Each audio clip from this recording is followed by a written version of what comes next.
Pengakuan dosa George W. Bush tak pantas keputusan satu orang menginvasi secara brutal ke Irak. Viral video rekaman pidato mantan Presiden Amerika Serikat George W. Bush belum lama ini. Dalam rekaman yang kemudian menjadi viral, George W. Bush membuat kesalahan verbal. Bahkan pidato George W. Bush membingungkan negaranya sendiri. Saat sadar ada kesalahan, George W. Bush mencoba menutupinya dengan bercanda.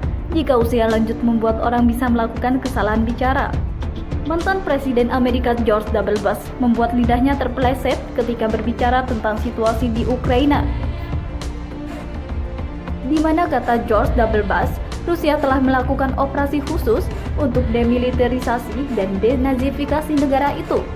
Ketika berbicara kepada mereka yang berkumpul untuk sebuah acara tentang integritas pemilu di pusat kepresidenan George W. Bush di Dallas, politisi berusia 75 tahun itu menggemakan tundukan tak berdasar khas Barat terhadap Moskow. Ketika dia menyatakan bahwa sistem pemilihan Rusia telah menyebabkan krisis Ukraina, dia berkata jika di sana banyak kecurangan. Pemilihan Rusia dicurangi, lawan politik dipenjara atau dihilangkan dari partisipasi dalam proses politik, kata Bush kepada orang banyak. Namun, dia kemudian membuat kesalahan Freden dengan mengatakan jika serangan Rusia ke Irak tidak bisa dibenarkan. Hasilnya adalah tidak adanya checks and balances di Rusia dan keputusan satu orang untuk melancarkan invasi brutal ke Irak, kata George W. Bush. Pemilihan Rusia dicurangi, lawan politik dipenjara atau dihilangkan dari partisipasi dalam proses politik, kata Bush kepada orang banyak. Menyadari kesalahannya, dia kemudian berhenti, menambahkan maksud saya Ukraina. Setelah itu, Bush mencoba menutupi kesalahannya. Ngomong-ngomong, saya sudah 75 tahun katanya. Orang tidak bisa tidak bertanya-tanya seberapa banyak kesalahan ucapannya sebenarnya. Kembali pada tahun 2003, Presiden Bush saat itu mengumumkan invasi ke Irak, menyatakan dalam pidato yang disiarkan televisi pada 19 Maret bahwa tujuannya adalah untuk membantu rakyat Irak mencapai negara yang bersatu, stabil, dan bebas. Kami tidak memiliki ambisi di Irak kecuali untuk menghilangkan ancaman dan mengembalikan kendali negara itu kepada rakyatnya sendiri, katanya. Bangsa kami memasuki konflik ini dengan terpaksa, tapi tujuan kami pasti, rakyat Amerika Serikat dan teman-teman serta sekutu kami akan melakukannya. Tidak hidup dalam belas kasihan rezim penjahat yang mengancam perdamaian dengan senjata pembunuhan massal, kata George W. Bush saat itu.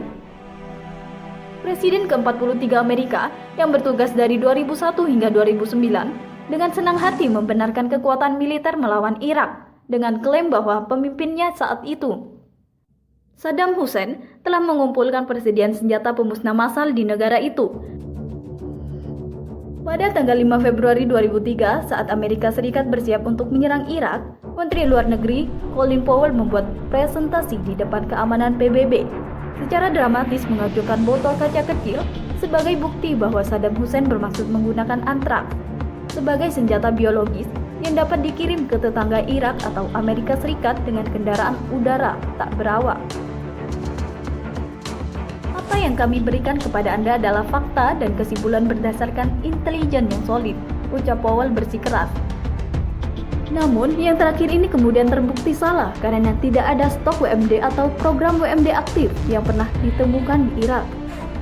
Intelijen yang konon menjamin invasi didasarkan pada informasi palsu dan dokumen palsu. Irak yang telah menghancurkan senjata khususnya sesuai dengan mandat PBB mengancam pidato Powell kepada Dewan Keamanan sebagai pertunjukan khas Amerika lengkap dengan aksi dan efek khusus.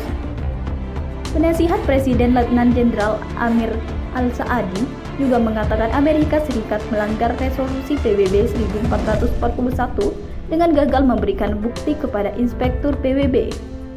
Operasi pasukan gabungan Amerika Serikat dan koalisi anti-Irak yang dikenal sebagai Operasi Pembebasan Irak dimulai pada 20 Maret 2003 tanpa persetujuan dari PBB. Sukus itu diikuti oleh eksekusi Hussein pada akhir tahun 2006 yang memicu lonjakan aktivasi teroris di seluruh negeri yang akhirnya membuka jalan bagi pembentukan Daesh